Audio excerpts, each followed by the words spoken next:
You're tuning into Black and White Sports on YouTube. The no-holds-barred truth on sports. The main event starts now. Well, yesterday, Rhodes, we actually did a video on NASCAR legend Greg Biffle and his family dying in a plane crash. You were definitely stunned because you thought that it was just a plane owned by him. It wasn't him and his family. No, it was his wife and 2 kids.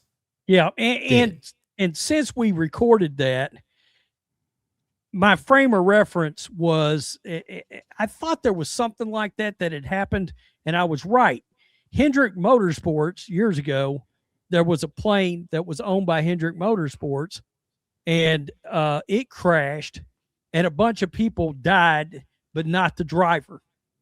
The driver wasn't in it, but the owner of it died, and several others. I think maybe the driver's son actually died in that plane crash. But I was reading it this morning and was like, wow, that's probably what I was thinking of. Yeah. Well, we know that I believe weather was definitely affecting the plane. Now, the crash actually happened during a landing. But man, we got new video footage of the crash. And also, it definitely seems like Greg Biffle and his family knew they were going to die. Because his wife sent a text message, like, I guess a minute or so before the crash, to her mother, if I'm not mistaken.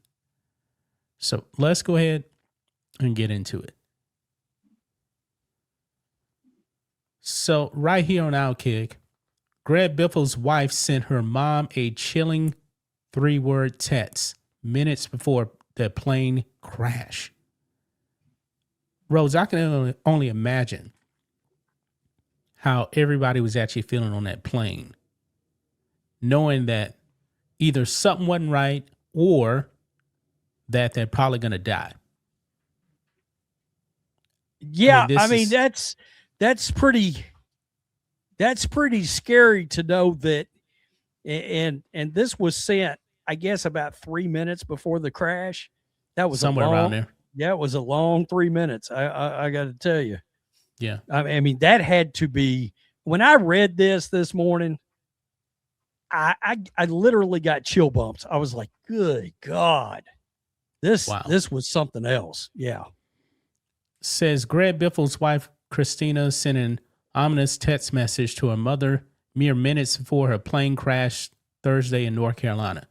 Christina, along with NASCAR great Greg Biffle and their 2 kids, died in a fiery crash on the runway of the Statesville Regional Airport at around 10:15 Thursday morning. The family was flying in their own private jet, which, according to witnesses, was flying way too low as an attempt to return to the airport after taking off minutes prior. Oh, I didn't know that. So they had just taken off. That wasn't part of the story yesterday. No, that wasn't. That wasn't part of the story yesterday. And they were returning.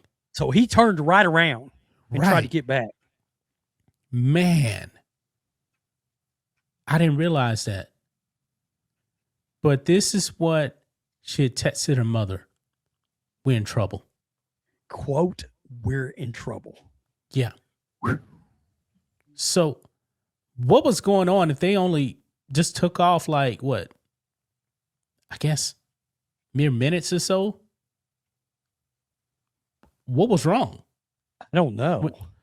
We know that weather is bad and everything.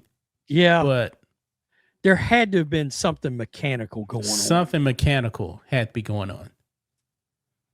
But look here, Rhodes and Mick, this is terrifying.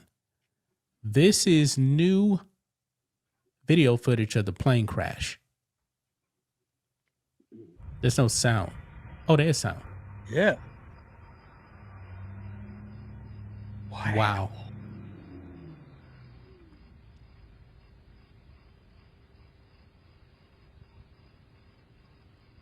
I mean, just a trail of fire and smoke. No chance. Yeah. No chance. God, that's terrible, man. They knew it. We're in trouble. They knew it. These I'm assuming since it was a private jet, it was probably like a Learjet or something like that, smaller plane. I've actually flown on one of those smaller planes before. When I was in the Navy, I was coming back. I was going back to Louisiana. Flew into Houston on a regular plane, and then from Houston to Lake Charles Airport was on a smaller plane. I was like, I really don't like flying in these things. They're just so much smaller. I don't think this was part of the story when we did it. That tweet there says 7 people died. Yeah, it wasn't just them. They had 7 people. So I'm assuming the pilot and I guess someone else. So am I wrong? I thought Biffle was the one flying. That's what I gathered, because I assumed they were talking about him flying a helicopter. I thought he was. It could be, but I really don't know. Because when he was doing the humanitarian aid, he was flying a plane. The helicopter, wasn't he? Yeah. It was a helicopter. Yeah. Yeah. This is a plane though, but this is on private plane, so I mean, I guess it's possible.